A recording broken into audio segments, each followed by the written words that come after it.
Have you ever felt invisible the moment someone else walked into the room, as if the warmth of attention that once rested on you was suddenly stolen away, replaced by a glow that no longer reached your face?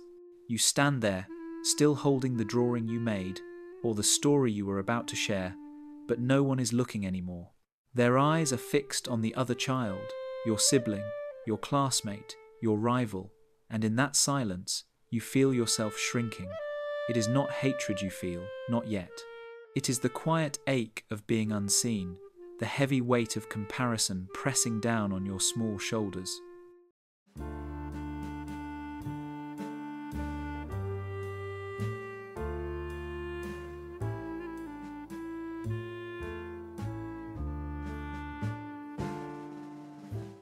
Jealousy, in its earliest form, does not roar like fire. It whispers. It lives in the glance you give when someone else receives what you long for. A smile from your father, a word of praise from your mother, the applause that never seems to find you. For a child, love feels like air, invisible, essential, and suffocating when withheld. When another breathes in more, you begin to wonder if there will be enough left for you. And in that wondering, a shadow begins to grow. Imagine a boy standing at the edge of a dinner table as his brother is praised for straight A's while his own efforts fade into silence. Imagine a girl clutching her violin, only to hear her sister's voice praised as angelic while hers is forgotten. These are not moments of cruelty, but of neglect, often unintentional. Yet they cut as deeply as any wound. The child begins to believe that worth is not found in being, but in winning, that love must be earned, and that its supply is fragile, fleeting, and conditional. Neuroscience shows us that the brain encodes these moments as lessons. The amygdala lights up with fear, fear of rejection, fear of abandonment, while the anterior cingulate cortex burns with the pain of social exclusion. These scars do not fade easily.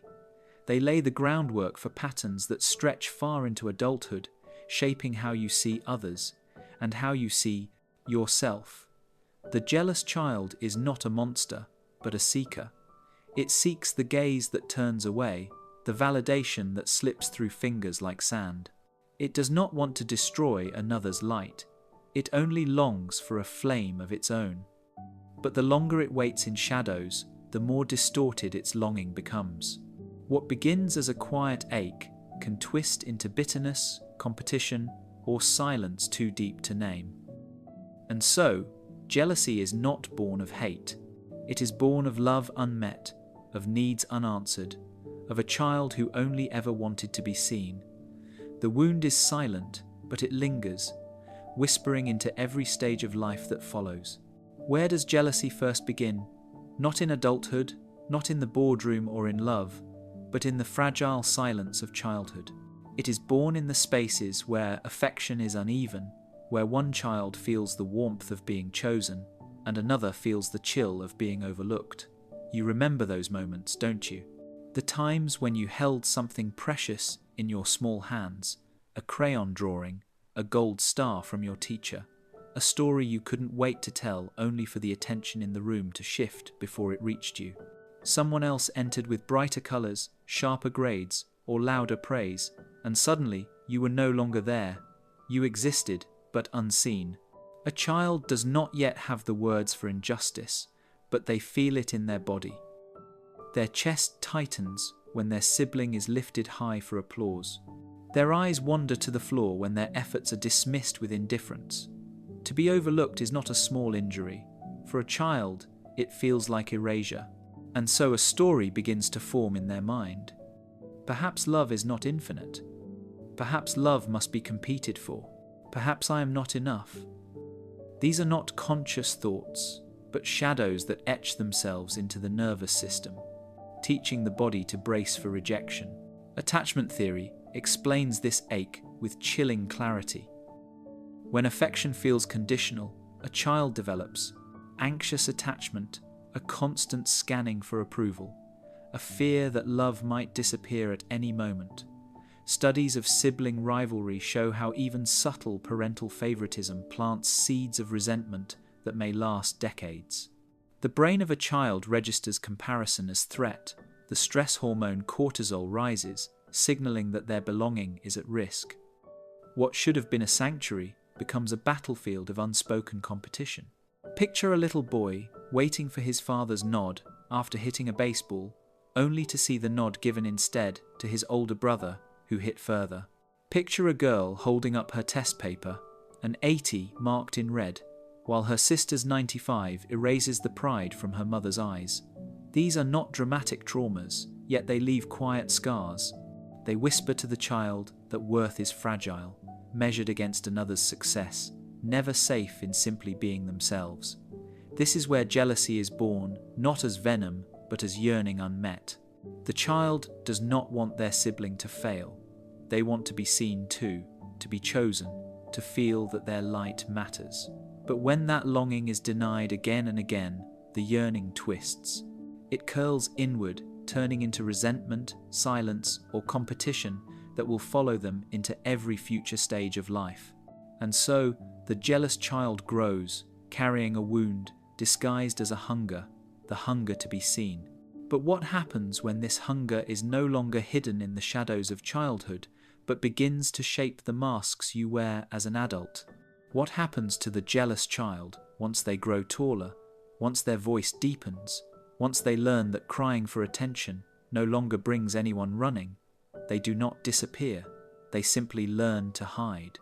You carry that child inside you still, but now it wears masks, carefully crafted disguises that allow you to move through the world without revealing the wound beneath. Perhaps you became the overachiever, chasing every accolade, working late into the night, desperate to prove you are worthy of being noticed. On the surface, you shine degrees, promotions, applause. Yet, underneath, the shadow whispers, "If I stop winning, I will vanish." Or perhaps you became the friend who laughs at others' success, clapping a little too loudly while secretly resenting the spotlight that isn't yours. The smile stays fixed, but the stomach knots, and the silence after the applause feels heavier than the sound itself. In relationships, the jealous child manifests in subtler ways. You want to celebrate your partner's achievements, yet something in you recoils, as if their joy diminishes your place. So you joke, you withdraw, you let your affection freeze for a moment too long. These small fractures accumulate, leaving your partner confused, wondering why their happiness feels like betrayal. Psychology names this the mask of adaptation. Neuroscience shows us that the prefrontal cortex, the part of the brain that manages social presentation, learns to conceal raw emotions. But the amygdala, the ancient center of fear and threat, never forgets. It still reacts as if every moment of someone else's success is proof of your erasure. The body remembers the dinner tables and classrooms where you felt invisible, and it responds with the same ache, only now dressed in adult clothing. The metaphors grow darker as you age. Jealousy becomes a poisoned well. On the outside, it looks like clear water, smiles, nods, polite congratulations. But inside, the taste is bitter, and it leaves you emptier than before. The mask you wear is polished, convincing even to yourself. Yet the child underneath is still crying, still clutching the unseen drawing, still longing for someone to look and say, "I see you." And so adulthood becomes a stage of shadows. You learn to clap while bleeding inside. You learn to stand tall while feeling small. You learn to disguise resentment as indifference and longing as pride. Yet, every mask you wear is heavy, and every shadow you carry follows you closer than you wish to admit. The jealous child has not vanished. It has only learned to survive in disguise. But what happens when you strip away the mask, when you look beneath the polished surface and confront the psychology that has been shaping you all along? Have you ever noticed how jealousy does not just live in your mind, but in your body? It coils in your chest, burns in your throat, tightens your stomach. You think it is a thought, but it is far more primitive, stitched into your very biology. Neuroscience tells us that envy is not imagined weakness, it is pain. When you see someone else receive what you long for, the anterior cingulate cortex, the same region that registers physical pain, lights up as though you had been struck. The body does not distinguish between the sting of a wound on the skin and the sting of a wound on the soul. Both hurt, both scar, both alter the way you carry yourself through the world. Studies reveal another unsettling truth. The ventral striatum, the brain's center for reward, does not simply rejoice when you gain something, it sometimes flickers when others lose. This is the darker current of envy, the part that hungers not just for your own recognition, but for the diminishment of another's. And yet, beneath that harsh circuitry is a story of survival. The brain evolved to scan for belonging, to measure whether you were secure within your tribe. To be excluded meant danger. To be overshadowed meant your survival could be at risk. What you feel as jealousy is not weakness, but an ancient alarm. Am I safe here? Will I still be chosen? Attachment theory sharpens this picture. When love in childhood feels conditional given for achievement, withdrawn in disappointment, the nervous system learns to equate worth with comparison. The jealous child grows hypervigilant, always scanning, always measuring, terrified of being less. Research on Sibling, Rivalry shows how even subtle favoritism reshapes development, leaving one child anxious and resentful, while the other absorbs the burden of perfection. These dynamics do not vanish with age. They crystallize into the patterns you carry as an adult, hidden beneath masks of strength, competition, or indifference. Consider the child left standing at the edge of the playground, watching as others are chosen first. Their small body floods with cortisol, the stress hormone. That chemical surge teaches them that rejection equals threat, and the memory lodges deep in their nervous system. Years later, when a friend succeeds or a partner receives praise, the same surge returns. You feel it as jealousy, but your body is simply reliving an old lesson: scarcity, exclusion, danger. Science can feel cold, but here it reveals something profoundly human. Jealousy is not madness, nor moral failing. It is the echo of ancient survival, the brain's attempt to protect you from being left behind. Yet what once ensured survival now breeds suffering, trapping you in cycles of comparison that wound the very connections you long for. And so, the jealous child within you is not irrational. It is wired, conditioned, shaped by both biology and neglect. But what happens when this ancient survival mechanism turns darker, when it no longer protects you, but begins to poison the very bonds it was meant to preserve? What happens to a wound when it is never acknowledged, never cleaned, never allowed to heal? It festers, it deepens, it spreads into the blood, changing everything it touches. Jealousy, left unspoken and unhealed, becomes just that, a wound that transforms into poison. At first, it is only a whisper in the mind, a faint ache when someone else shines. But over time, if ignored, it grows into something darker, a shadow that follows you into every room, feeding on your silence. You know this shadow when you see it. It lives in the friend who praises you in public, but quietly undermines you in private, sprinkling doubts into conversations like venom. It lives in the sibling who stops coming to family gatherings, not out of indifference, but because the weight of comparison has soured love into distance. It lives in the colleague who cannot celebrate your success without secretly plotting to outdo you, no matter the cost. These people are not monsters. They are jealous children who never found peace, who let their longing twist until it grew teeth. Psychology calls this the shadow self, the parts of you that you refuse to admit, the emotions you exile. Carl Jung warned that what you repress does not vanish. It lurks beneath, growing stronger, demanding to be seen. Neuroscience shows that chronic jealousy activates stress pathways, flooding the body with cortisol until your very physiology becomes wired for hostility, mistrust, and bitterness. The monster within is not born overnight. It is crafted slowly, through every ignored pang of envy, through every silence you kept instead of naming the hurt. Imagine a woman who watches her best friend succeed, smiling through clenched teeth, but later gossiping to others, cutting her down piece by piece. Imagine a man who spends his life trying to outdo his brother, not realizing that he is no longer competing with his sibling, but with the ghost of a childhood where he was never chosen. Imagine yourself, perhaps, in the moments you could not celebrate someone else's joy without feeling your own dim. These are the faces of jealousy when it hardens into poison, lonely, bitter, corrosive. And yet, the tragedy of this shadow is not only in what it does to others, but in what it does to you. It isolates you. It turns love into rivalry, friendship into resentment, self-worth into a mirror shattered by comparison. Left unhealed, jealousy can devour the very relationships it once longed to protect. This is the haunting paradox. Jealousy begins as a cry for love, but when ignored, it transforms into the very force that drives love away. And so you are left with a question that burns quietly in the dark. What happens when society itself begins to reward this poison, nurturing it instead of helping you confront it?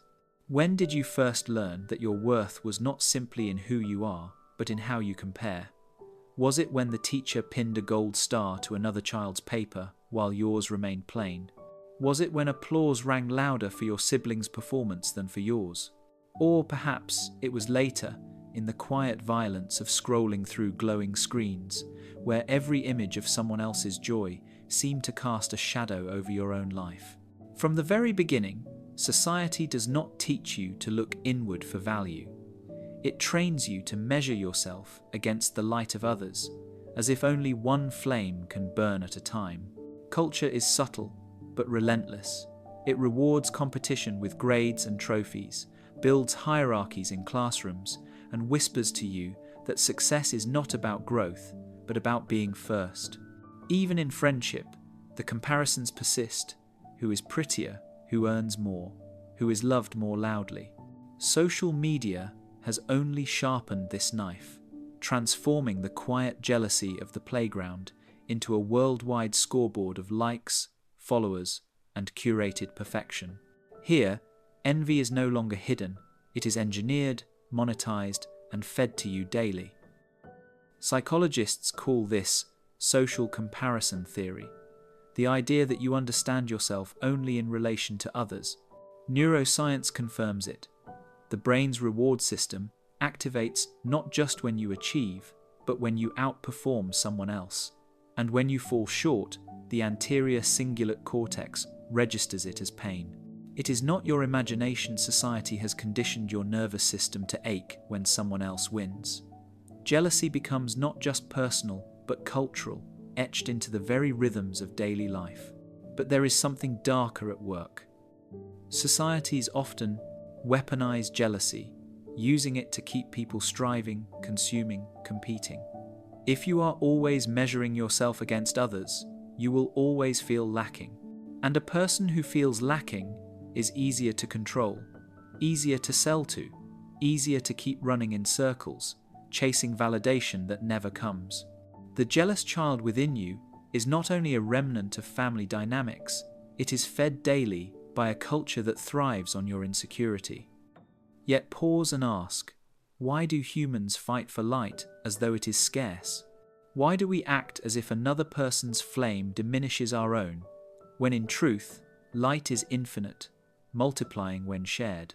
The tragedy is not only in how society teaches jealousy, but in how willingly we accept it, forgetting that comparison is not a law of nature, but a story we have been told. And so, the jealous child is not only personal but collective. We all carry it, we all feed it, we all live in its shadow. The question now is what toll this constant competition takes on the heart. What loneliness, what quiet despair, what silent fractures grow when you are taught that your worth can only exist against someone else's. What is the cost of living with jealousy, not as a passing feeling, but as a permanent companion? The price is heavier than you imagine. It is not only the bitterness that flashes when someone else succeeds, it is the quiet erosion of your joy, the slow decay of your ability to rest in your own skin. Jealousy does not sleep. It lies beside you like a restless shadow, whispering comparisons into your dreams, reminding you that someone, somewhere, is happier, more loved, more complete than you. You close your eyes, but you are never truly at peace, because the bed you lie in is made not of comfort, but of endless measurement. Friendship becomes fragile under this weight. You may still laugh with those you envy, still sit across from them at the table, but the laughter is tinged with suspicion, the silence heavy with unspoken resentment. The friend you once loved becomes a mirror you cannot bear to look at, reflecting back everything you fear you lack. And so, bonds fracture not with shouting, but with distance, a text left unanswered, an invitation declined, a slow withdrawal until the friendship fades into memory. Love does not escape the toll either. In romance, jealousy slithers between partners like a serpent. A compliment given to someone else, a small success celebrated at work, becomes evidence that you are less. Neuroscience reveals why. Jealousy floods the body with cortisol, heightening vigilance, making you hyper-aware of every possible threat.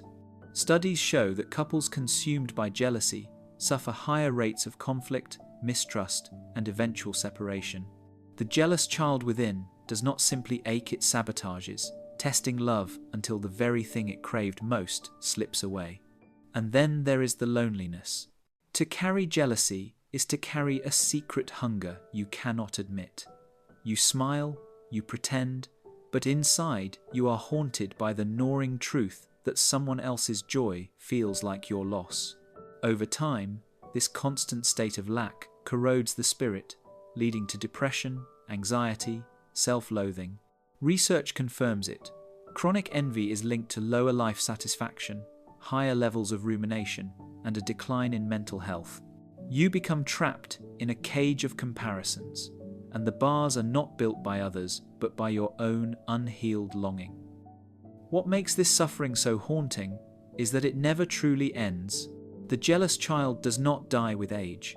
It learns to retreat into deeper rooms of the heart, hidden behind smiles and achievements, waiting to emerge whenever you feel unseen. And so, you live divided, outwardly composed, inwardly restless, always shadowed by a longing that has no finish line. But must you always be bound to this shadow? Or is there a path, however difficult, to healing the jealous child and reclaiming the peace it was always searching for? How do you heal a final wound that was carved so early, one that has followed you like a shadow through every stage of your life? You begin not by denying it, but by acknowledging it. The jealous child within you does not disappear because you pretend it is gone. It softens only when you dare to turn toward it, to look at the face you have hidden behind masks of strength and indifference. Healing begins with the courage to say, yes, I still long to be seen. Yes, I still ache to be chosen. Imagine sitting with that inner child, as if you were sitting with someone you love. Picture them holding the drawing that no one admired, their eyes wide with fear that they do not matter. Instead of turning away, you kneel beside them. You tell them what no one else did. You are enough. You are not forgotten. You deserve love simply because you exist. This act is not sentimental. Psychology shows us that inner child work rewires the brain, creating new neural pathways where self-acceptance replaces comparison.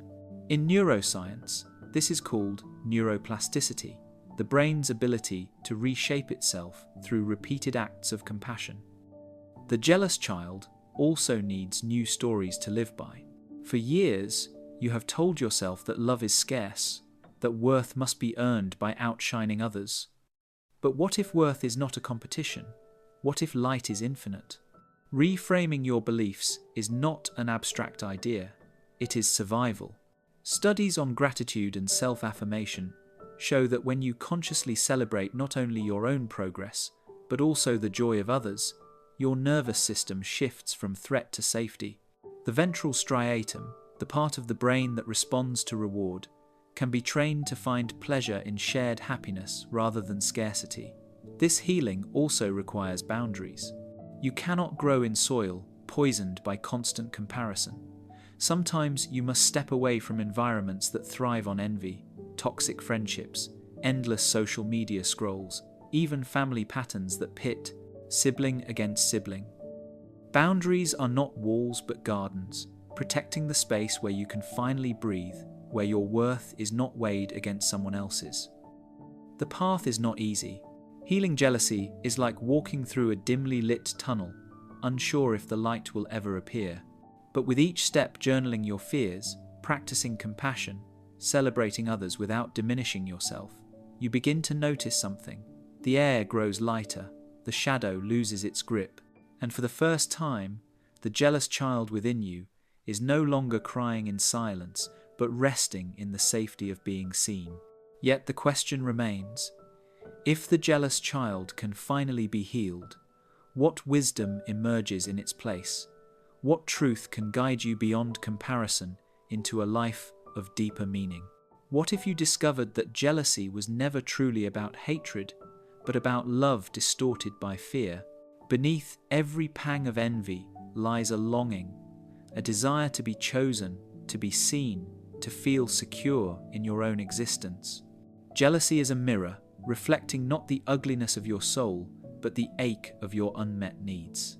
And yet, when you mistake that mirror for truth, you become trapped in its reflection, convinced that your worth can only exist in the shadow of another's loss. Picture two candles burning in the dark. One flame does not steal from the other. In fact, the room grows brighter when both burn together. Yet so much of your life has been spent believing the opposite, that another person's light somehow dims your own. This is the illusion of comparison, the lie society and childhood both conspire to teach. To outgrow jealousy is to finally see the truth. Light is infinite, joy multiplies when shared, and your worth was never meant to be weighed on someone else's scale. Philosophers have wrestled with this for centuries. Schopenhauer wrote of envy as a form of self-torment, a wound that punishes you for another's fortune. Modern psychology echoes the same.